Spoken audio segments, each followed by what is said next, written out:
बोल मेरे श्री गुरु महाराज की जय।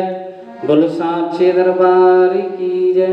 बोलो श्री नंगले निवासी भगवान की जय। बोलो श्री परमहंस दयाल जी महाराज की जय। बोलो स्वामी जी महाराज की जय। स्वामी सुध प्रेमानंद जी महाराज की जय। बोली गुरु माता की जय। श्री बांके बिहारी लाल की जय। गुरुर्ब्रह्मा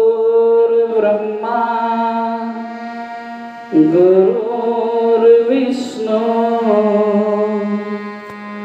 गुरुर्देवो महेश्वर गुरुर्साक्षात् परब्रह्म तस्मै श्री गुरुवे नमः। अखंड मंडलाकारं व्यापितेन चराचरं तत्पदं दर्शितं येन तस्मै श्री गुरुवे नमः। तो बोलिए साचे दरबार की जय। बोलो श्री नंगली निवासी भगवान की जय। तो प्यारी संगत, आप सभी को जानकारी है कि आज गुरु पूजा का पावन पर्व हम बड़ी खुशियों के साथ मना रहे हैं। सभी भक्त लोग, सभी गुरु प्रेमी भक्त अपने अपने घरों में, अपने अपने गुरुओं के स्थानों पर या जो भी जहाँ भी है, वो आज के दिन विशेष अपने गुरुओं की पूजा कर रहे हैं। देखिए, साल में त्यौहार बहुत आते हैं। हमारे सनातन धर्म में जितने दिन हैं उससे ज़्यादा त्यौहार हैं। हमारे सनातन धर्म में हर दिन त्यौहार होता है, जिसमें होली, दिवाली, दशहरा विशेष मुख्य होते हैं।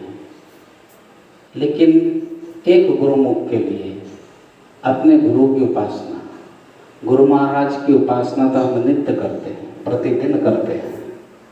लेकिन जिस जिस व्यक्ति ने जिस जिस गुरु से नाम लिया है, अपने अपने गुरुओं की और अपने अपने गुरुओं की, और कहने का तात्पर्य है अपने गुरु महाराज की पूजा करने का आज का ये विशेष दिन होता है, जिसे हम बोलते हैं गुरु पूजा, गुरु पूर्णिमा, व्यास पूर्णिमा। आज हम सभी बड़ी खुशियों के साथ इस पर्व को मना रहे हैं। और वैसे तो कोरोना काल चल रहा है, और इस कोरोना काल की वजह से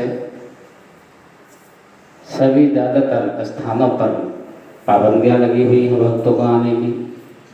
लेकिन फिर भी भक्त गुरु दरबार में नहीं आ रहे तो कम से कम अपने घर में तो यह गुरु पूजा मनानी चाहिए।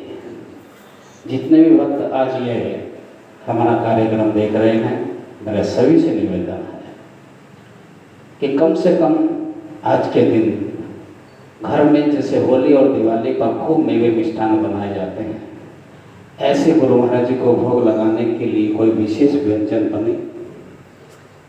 उस विशेष व्यंजन के साथ साथ अपने गुरु महाराज जी के चरणों में चंदन का तिलक हो, और चंदन के तिलक के साथ साथ अपने से जो भी बन पड़े, जिसकी जैसी क्षमता हो, उसे तिलक के साथ साथ मेवा मिष्ठान या मेवा मंगवा कर भोग लगाना चाहिए।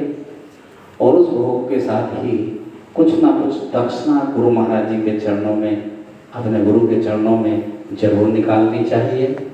और वो दक्षिणा खाली ना हो, कम से कम होता तो यह है एक वर्ष में कम से कम अपने गुरु को एक शिष्य एक जोड़ी कपड़े तो बना ही सकता है। जब एक व्यक्ति अपने लिए 5-7 जोड़ी साल भर में कपड़े बना लेता है, कम से कम 3-4 जोड़ी तो नॉर्मली आदमी भी बना लेता है, तो एक वर्ष में एक जोड़ी कपड़े अपने गुरु के लिए बना लेने चाहिए। कपड़े ना ला सको, कपड़ों की दक्षिणा निकाल देनी चाहिए, वो भी ना निकाल सको तो कम से कम एक अच्छा सा सुंदर सा तौलिया, उसके ऊपर कुछ दक्षिणा रखकर अपने गुरु के चरणों में भेंट करनी चाहिए। जो लोग आज गुरु दरबार नहीं जा पाए हैं, उन्हें अपने ही घर के मंदिर में गुरु महाराज जी के चरणों में ये सेवा निकाल देनी चाहिए। तभी आज की गुरु पूजा का महत्व है कि आपने नियम और विधिवत आपने गुरु की उपासना की है, क्योंकि ये दिन बहुत विशेष होता है। गुरु पूजा पर्व बहुत विशेष दिन है। ये आज से नहीं, व्यास जी के काल से चला आ रहा है। जब व्यास जी थे तब से चला आ रहा है। वेद व्यास जी आज भी हैं। ये गुरु परंपरा तब से चली आ रही है। और याद रखना, जो व्यक्ति आज के दिन गुरु के चरणों में श्रद्धा पूर्वक पूजन करके उनकी आरती उतार कर खूब भावपूर्वक आज के दिन जो भी उनसे मांगता है, ये भी एक सत्य वचन है कि आज के दिन कोई गुरु किसी को खाली नहीं रखते और सबकी झोलियाँ भरते हैं। आज के दिन जो मांगते हैं वो ही मिल जाता है। एक इसी बात पे मुझे एक छोटा सा प्रसंग याद आ रहा है, क्योंकि आज गुरु पूर्णिमा का दिन है, गुरु पर्व है। और गुरु पर्व पे एक छोटा सा मैं आपको प्रसंग सुना रहा हूँ, ध्यान से सुनना। एक गांव की रहने वाली भोली भाली एक लड़की की विवाह नज़दीक आ गया। लड़की गुरुमुख थी। वो अपने गुरु से नाम दीक्षा लेकर खूब नाम का सुमरन किया करती थी। उसका बहुत प्रेम था। कुटिया पे जाना, खूब सेवा करनी, कभी झाड़ू लगाना, कभी पोछा लगाना, अपने गुरु महाराज जी की नित्य नियम सेवा करती थी। उसका विवाह नज़दीक आया। कुछ समय बाद जब उसका विवाह हुआ तो विवाह ऐसे परिवार में हो गया जो गुरुओं को नहीं मानते थे। अब एक गुरु को मानने वाला और एक परिवार ऐसा मिल गया जो गुरुओं को नहीं मानता था, तो बड़ी दिक्कत हो गई। लड़की ने पूछा, जब वहाँ पहुँच गई, अगला दिन प्रातःकाल का हुआ कि यहाँ आसपास कोई मंदिर है। अब वो इतनी बात अपनी सासू से पूछ ही रही थी कि उसके कानों में आवाज़ पड़ी गुरु महाराज जी की आरती की। तो उसकी सास ने कहा, बेटे मंदिर तो नहीं है, एक आश्रम है किसी गुरु जी का। जब उसने आश्रम का नाम सुना कि किसी गुरु का आश्रम है, बहुत उतावली हो गई, सासू के पैर पकड़ लिए, मम्मी मुझे एक बार दर्शन करवा के ले। पहली बार, पहला दिन था, सास ने भी मना नहीं किया, लेकर चली गई। जब वो उस कुटिया में गई, छोटी सी कुटिया थी, कच्ची बनी हुई थी, आज की बात नहीं, बहुत पुरानी बात है। और जब उस कुटिया में पहुंची तो क्या देखती है कि सामने उसी के गुरु महाराज जी बैठे हुए हैं। जिन गुरु महाराज जी के चरणों से वो जुड़ी हुई थी, वही गुरु महाराज नंगली निवासी भगवान वहाँ पहले ही विराजमान है। देखते के साथ ही उसकी आंखों से आंसू बहने लगे, खुशी के मारे कि मैं गुरु महाराज के चरणों से दूर नहीं हुई, मेरे घर के पास ही मुझे फिर गुरु महाराज जी मिल गए। अपनी सास को मना कर वो 2 दिन 4 दिन 8 दिन तक लगातार कुटिया में डेली जाती रही। जाती और वही काम करती कि वहाँ जाके झाड़ू लगाती, झाड़ पोंछ करती, और वहाँ जो सेवादार थी उससे कहकर गुरु महाराज जी को स्नान पूजा भी कर दी। जब 8-10 दिन ऐसे ही गुजर गए, एक दिन उसके ससुर ने कहा, बेटे आज के बाद तुम मंदिर नहीं जाओगी। ससुर की इस बात को सुनकर बहू को बड़ा दुख हुआ। उसने कहा कि पिताजी ऐसा क्यों, कि हम गुरुओं को नहीं मानते, हम सीधे भगवान को मानते हैं, और आज से आप नहीं जाओगी। उसने कहा, पिताजी मैं आपकी सब बात मानूंगी, मुझे कल सिर्फ एक बार और जाने दो, सिर्फ कल एक बार। उसके ससुर ने कहा, ठीक है, मैं तुझे सिर्फ एक बार जाने दूंगा, कल चली जाना, लेकिन उसके बाद तुझे कहीं जाने की जरूरत नहीं है। अगर तेरे गुरु महाराज में शक्ति होगी तो वो खुद तेरे घर आकर तुझे दर्शन देंगे। ससुर ने इतनी बात कही, बहू ने स्वीकार कर लिया और जैसे अगला दिन हुआ बहू फिर वहाँ चली गई। कुटिया में जाकर गुरु महाराज जी को फिर वही नित्य नियम की पूजा की, झाड़ू पोछा, जो भी कुछ करना था सब करके अंत में गुरु महाराज जी के आके रोने लगी कि गुरु महाराज जी मैं मजबूर हूँ और आज के बाद मेरा आना असंभव है। अब अगर आपको अपनी बेटी की लाज रखनी है तो आपको खुद चलकर खुद मेरे घर आना पड़ेगा, तभी मेरे ससुर को विश्वास होगा। इतनी बात हुई, गुरु महाराज जी के चरणों में माथा टेका और रोती हुई गुरु महाराज जी से विदा हो गई, अपने घर आ गई। एक दिन गुजरा, वो दिन कट गया। रात को बहुत भारी तूफान आया, इतना भारी तूफान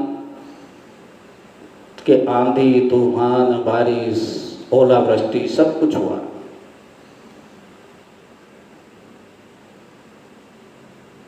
अब हुआ क्या कि वो कुटिया जो थी कच्ची बनी हुई थी, मिट्टी की बनी हुई थी, छत कड़ियों की थी। जब आंधी तूफान आया सुबह को 4 बजे, जब पुजारी ने मंदिर को खोला तो क्या देखती है कि मंदिर में सब जगह पानी चू रहा है। मंदिर में सब जगह पानी चू रहा है, यहाँ तक कि गुरु महाराज जी के ऊपर भी पानी टपकने लगा था। अब वो क्या करती, उसने जो भी मंदिर के 2-4 समिति के आदमी थे उनको बहुत जल्दी बुलाया। बहुत जल्दी बुलाने के बाद खबर पहुंचाई, किसी भी तरह पहुंचाई, और सेवादार थे उनके माध्यम से पहुंचाई। वो लोग आए क्योंकि उनके घर मंदिर से दूर थे, आश्रम से दूर थे। उन लोगों ने कहा कि अब क्या करें, मंदिर तो चू रहा है, ऐसे तो गुरु महाराज जी सारे भीग जाएंगे, तो इससे बेहतर यही है कि इस मोहल्ले में उनका घर है। किसका बताया? जिस घर में वो बहू थी, कि उनका घर काफ़ी बड़ा है, उनके यहाँ कितने कमरे खाली पड़े हुए हैं, क्यों ना हम इतने यहाँ व्यवस्था हो, बारिश बंद हो तो इतने दिन के लिए हम गुरु महाराज जी को उनके घर ही लेके चलें।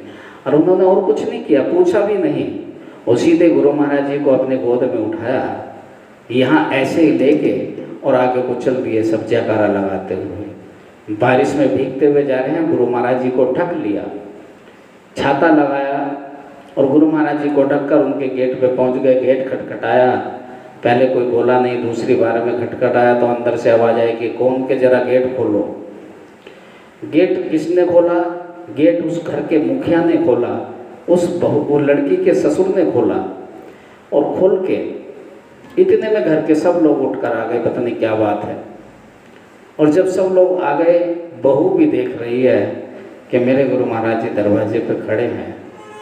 उसकी आंखों से झरझर आंसू बह रहे हैं, रो रही है खुशी में। उसने अपने ससुर की तरफ को देखा और ससुर उसको देख रहा है कि हाँ बोलो क्या बात है, कि हमारा मंदिर टपक रहा है और वहाँ बारिश बहुत तेज हो रही है तो मंदिर में पानी टपकने लगा है और हम आपसे निवेदन कर रहे हैं इतने मंदिर की व्यवस्था ठीक हो, इतने 10 दिन, महीना, 20 दिन आप हमारे गुरु महाराज जी को एक कमरे में स्थान दे दें। वो भी खुश हुआ, गुरुओं को ना मानने वाला व्यक्ति खुश हुआ कि आज गुरु महाराज जी स्वयं मेरे घर आए। बहू से कहा, बेटे अब तुझे कहीं जाने की जरूरत नहीं है, अब गुरु महाराज जी को कहीं जाने की जरूरत नहीं है, अब ये घर ही गुरु महाराज जी का हो गया, अब इसी घर में गुरु महाराज जी का मंदिर रहेगा और इसी घर में गुरु महाराज जी का मंदिर बनेगा। इसे कहते हैं भक्ति। गुरु महाराज जी से प्रार्थना करके आई थी कि गुरु महाराज मैं मजबूर हूँ, मैं आपकी शरण में अब नहीं आ सकती, मेरे ऊपर बहुत पाबंदियाँ हैं। लेकिन गुरु महाराज जी के ऊपर तो किसी की पाबंदियाँ नहीं है ना। गुरु महाराज जी ने आंधी तूफान चलाए और वो उनके घर स्वयं पहुँच गए और ये देखिए उधर गुरु महाराज जी को आसन दिया, विराजमान किया, और विराजमान करते के साथ ही ना आंधी रही ना तूफान रहा और सब कुछ खुल गया। और उस घर के मालिक ने, जो उस घर का मुखिया था, हमेशा हमेशा के लिए गुरु महाराज जी को वहीं विराजमान कर दिया और अपने पूरे घर को गुरु मंदिर बना दिया। इसी का नाम भक्ति है, इसी का नाम प्रेम है, इसी का नाम विश्वास है। और एक चीज याद रखना, सभी के लिए कह रहा हूं, जो व्यक्ति भावपूर्व गुरु महाराज जी की भक्ति करता है उसे गुरु महाराज निश्चित ही दर्शन तो दर्शन, वो जो मांगता है सब कुछ देते हैं। तो ऐसी भक्ति आप सब भी मिलकर करें। हम आप सबसे यही आज गुरु पूर्णिमा के दिन आपसे हम आदेश नहीं दे रहे, हम आपसे प्रार्थना भी नहीं कर रहे, हम आपको निवेदन कर रहे हैं। हमारा आपसे निवेदन है कि अपने अपने गुरुओं की खूब दिल से भक्ति कीजिए, खूब सेवा कीजिए, तन की सेवा भी कीजिए, मन की सेवा भी कीजिए, अपने सामर्थ्य के अनुसार धन की सेवा भी कीजिए, लेकिन कभी सेवा से पीछे ना हो, अपने गुरु से कभी विमुख ना हो। क्योंकि जो व्यक्ति गुरु को त्याग देता है, गुरु से दूर होने की चेष्टा करता है, फिर उसके जीवन में स्थिरता नहीं आती, उसके जीवन में सुख और शांति नहीं आती। सुख और शांति अगर पानी है तो अपने उस परमपिता परमेश्वर, उस गुरु महाराज की भक्ति को कभी मत छोड़ना, अपने गुरु के चरणों को कभी मत छोड़ना, क्योंकि गुरु का दर्जा भगवान से भी बड़ा है। इसीलिए तो कहा है कि गुरु गोविंद दोनों खड़े, किसके लागू पाए। गुरु भी खड़े हैं और गोविंद भी खड़े हैं, तो किसके लागू पाए। अरे बलिहारी गुरु आपने जो गोविंद दियो मिलाए। ये किसकी बलिहार है, ये किसकी कृपा है। ये गुरु की कृपा होती है, जो मनुष्य भगवान को पा लेता है। याद रखना, अगर गुरु की कृपा नहीं तो आपको सुख प्राप्ति असंभव हो जाएगी। इसलिए अपने गुरु के शरण को हमेशा पकड़ कर रखो। गुरु कभी अपने बच्चों का बुरा नहीं होने देते, इस बात को अपने पल्ले में बांध लेना। आपके ऊपर आने वाले हर संकट को गुरु अपने ऊपर ले लेते हैं, लेकिन कभी गुरु आपके ऊपर संकट नहीं आने देते। कब?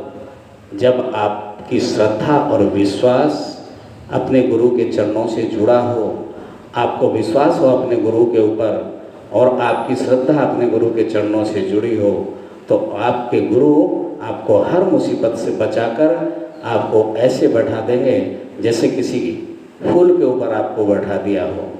यही गुरु की भक्ति है और यही गुरु का कर्तव्य है और यही गुरु का आशीर्वाद है कि आप सबके जीवन में खुशियाँ आती रहें। आप जीवन भर आज के दिन की तरह हर दिन अपने गुरु की उपासना करते रहें। इन्हीं शब्दों के साथ आप सबको हमारा बहुत बहुत आशीर्वाद, बहुत बहुत शुभकामनाएँ। आप सबको आज की बहुत बहुत बधाइयाँ। बोलिए सांचे दरबार की जय।